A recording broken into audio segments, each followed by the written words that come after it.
The Boeing PB-1W Flying Fortress was America's first purpose-built airborne early warning aircraft, converted from B-17 bombers just after World War II. Fitted with a bulky belly radome and long-range search radar, it entered naval service in the late 1940s, proving radar could ride safely aboard a heavy bomber. The Grumman TBM-3W Avenger grew from the wartime torpedo bomber into the first production airborne early warning aircraft, entering Navy service in 1945. Its underslung radome carried a powerful search radar, letting a single aircrew spot low-flying raiders that shipboard radar could never see. The Grumman AF-2W Guardian paired with its submarine hunting sister ship to give post-war carriers dedicated radar coverage. Powered by a single piston engine and carrying a broad belly radome, it served the United States Navy through the early 1950s, before newer designs took over the early warning mission. The Douglas AD-3W Skyraider adapted the rugged attack aircraft into an early warning platform, fitted with a large under-fuselage radome and a two-man radar crew riding behind the pilot.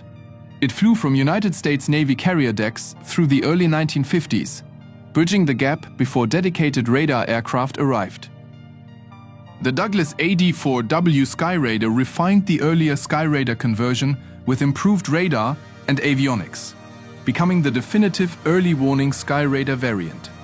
Around 50 examples also equipped Britain's Royal Navy, giving the fleet an affordable early warning capability throughout the 1950s before helicopters took over.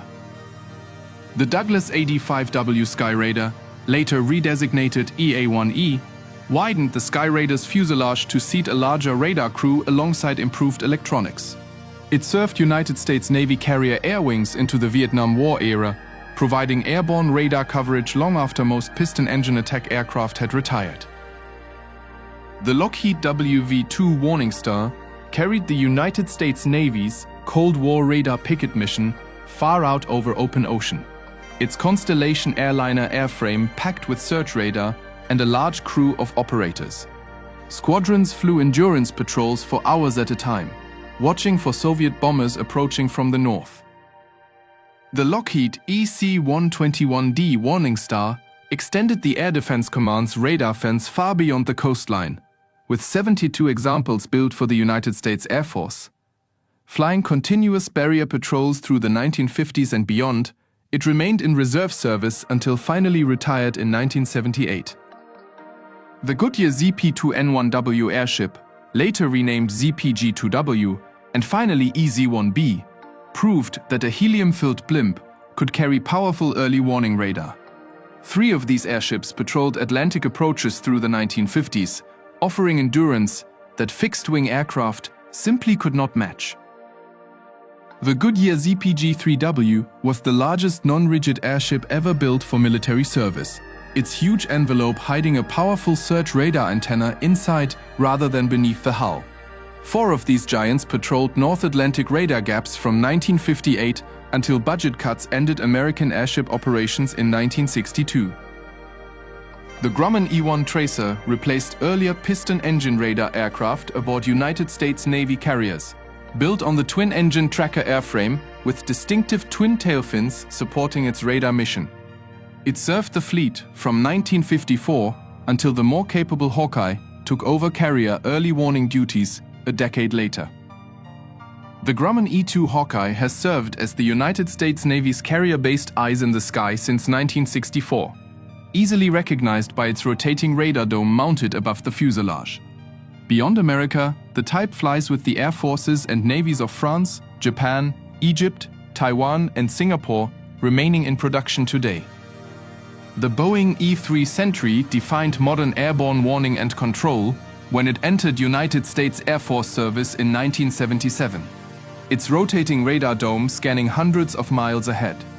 Britain, France, Saudi Arabia, and NA to all operate their own Sentry fleets, coordinating friendly aircraft across entire theaters.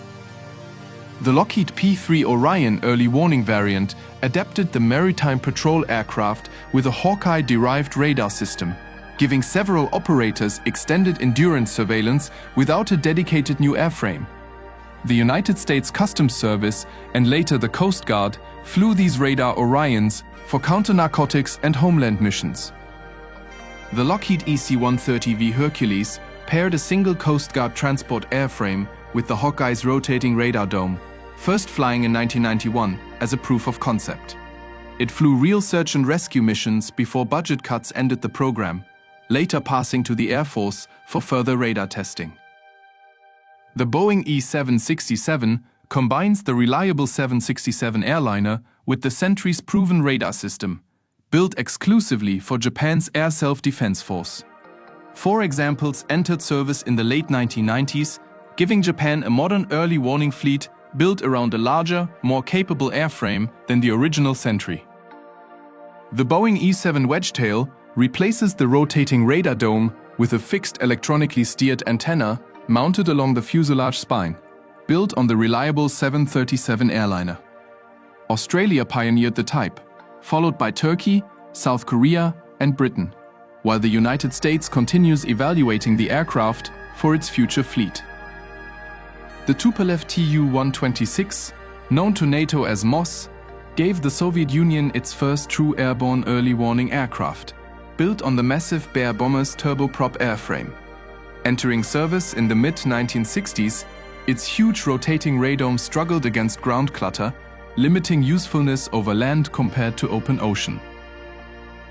The Berry Fa-50, code-named Mainstay by NATO, became the backbone of Soviet and later Russian airborne early warning, built on the reliable Ilyushin heavy transport airframe. Roughly 40 examples were produced before the Soviet collapse, and upgraded versions still fly demanding patrol missions over Russia and occupied territory today. The Kamov Ka-31 Helix B squeezes a full early warning radar onto a compact helicopter airframe, its distinctive radar disc folding flat beneath the fuselage for shipboard storage. Russia, India, and China all operate the type from carriers and frigates, giving smaller warships radar coverage that fixed-wing aircraft cannot easily provide. The Vickers Wellington 1C became Britain's first wartime early warning aircraft. Its geodetic bomber airframe adapted to carry primitive interception radar in the Second World War. Operating over the English Channel and North Sea, it helped controllers vector night fighters onto incoming German raiders long before radar aircraft became common. The Douglas Skyraider Early Warning Mark I gave Britain's Royal Navy an affordable radar solution during the 1950s, essentially the American AD-4W Skyraider wearing Royal Navy colors. Roughly 50 examples filled British carrier decks until the purpose-built Gannet finally arrived to take over the mission. The Fairey Gannet Early Warning Mark III carried Britain's carrier early warning mission through the 1960s and 70s, its portly turboprop airframe built around a powerful search radar in a deep belly radome. It served until Britain's last conventional carrier retired in 1978, leaving a painful capability gap. The Avro Shackleton Early Warning Mark II hastily filled Britain's radar gap after the Gannet's retirement, fitting recycled radar sets salvaged from the Gannet fleet onto an aging bomber-derived airframe. Slow and increasingly obsolete, it nonetheless served the Royal Air Force until the Sentry finally arrived in the late 1980s. The Westland Sea King Early Warning Mark II, later upgraded through Mark V to the definitive surveillance and control Mark VII standard, restored British carrier early warning after the Falklands War exposed a dangerous gap. Converted from anti-submarine helicopters with a swiveling radar pod, it served the Royal Navy for over 3 decades. The Augusta Westland Merlin Crow's Nest carries Britain's current carrier early warning radar into service today. Its podded search radar system fitted onto standard Merlin helicopters as mission demands require. Operating from the Queen Elizabeth-class carriers, it replaced the retired Sea King fleet within the Royal Navy's Fleet Air Arm. The Shaanxi Y-8J brought China's Navy its first dedicated early warning aircraft, fitted with a British-supplied search radar housed in a distinctive bulbous nose radome. Operated by naval aviation since the early 2000s, it directs fighter intercepts and shadows shipping lanes, though its exact role remains only partly disclosed. The Shaanxi Y-8W, also known by its Air Force designation KJ-200, mounts a balance beam radar array above the fuselage rather than a rotating dome, echoing the Swedish Ariane design. Entering Chinese Air Force and Naval service around 2010, it gave Beijing an affordable early warning aircraft alongside its larger cousins. The Shaanxi ZD-K03, known as the Karakoram Eagle, was built specifically for export to Pakistan's Air Force, carrying a Chinese electronically steered radar beneath a rotating dome. 4 examples arrived between 2011 and 2015, extending Pakistan's radar coverage along its tense border with India. The Shaanxi KJ-200 pairs a modest transport airframe with a balance beam radar array, giving China's Air Force and Navy an economical early warning aircraft alongside the larger KJ-2000. Entering service around 2010, it has since become a familiar sight over Chinese coastal waters and contested regional airspace. The Xi'an KJ-2000, codenamed Mainring by NATO, gave China its first true jet-powered early warning aircraft. Built on a converted Ilyushin heavy transport with a fixed triangular radar array replacing the traditional rotating dome. Only 4 were built, entering service around 2006 after a failed deal with Israel and Russia.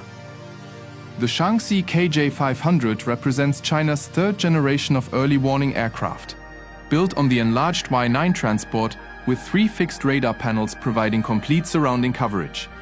Entering service in the mid-2010s, it now forms the backbone of China's Air Force early warning fleet, with dozens of examples in active use. The Xi'an KJ-600 finally gives China's Navy a proper carrier-based early warning aircraft. Its twin turboprop design and rotating radar dome closely echoing the American Hawkeye. First flown in 2020, it now operates from the electromagnetic catapults of the carrier Fujian, closing a long-standing gap in Chinese naval air power. The Saab 340 early warning aircraft, known in Swedish service as the Argus, mounts the distinctive Ariane radar as a flat rectangular beam above the fuselage rather than a rotating dome. Sweden, Pakistan, Thailand, and the United Arab Emirates all operate versions of this compact, cost-effective early warning turboprop. The Saab 2000 early warning aircraft scales up the Ariane radar concept onto a faster, longer-range turboprop airliner, offering greater speed and endurance than its smaller 340 cousin. Pakistan and Sweden both operate this stretched variant, extending patrol time along sensitive borders and coastlines. The Saab Global Eye combines early warning radar with maritime patrol and signals intelligence on a single business jet airframe, giving operators a genuinely multi-role surveillance platform. The United Arab Emirates became the launch customer, with Sweden and more recently Canada also selecting the type for their future radar fleets. The Boeing 707 Falcon mounts an Israeli-developed electronically steered radar system inside a distinctive nose radome, rather than a rotating dome, quietly replacing Israel's retired Hawkeye fleet in the 1990s. Chile purchased its own example under the name Condor, the system's only confirmed export sale on this airframe. The Gulfstream G550 conformal early warning aircraft, known in Israeli service as ITAM, mounts flat radar panels along the fuselage sides and tail rather than a rotating dome, trading raw radar size for a business jet's speed and reach. Singapore and Italy also operate versions of this compact, modern early warning platform. The Embraer R99A, known in Air Force service as the E99, adapts the ERJ-145 regional jet with Swedish Ariane radar mounted above the fuselage.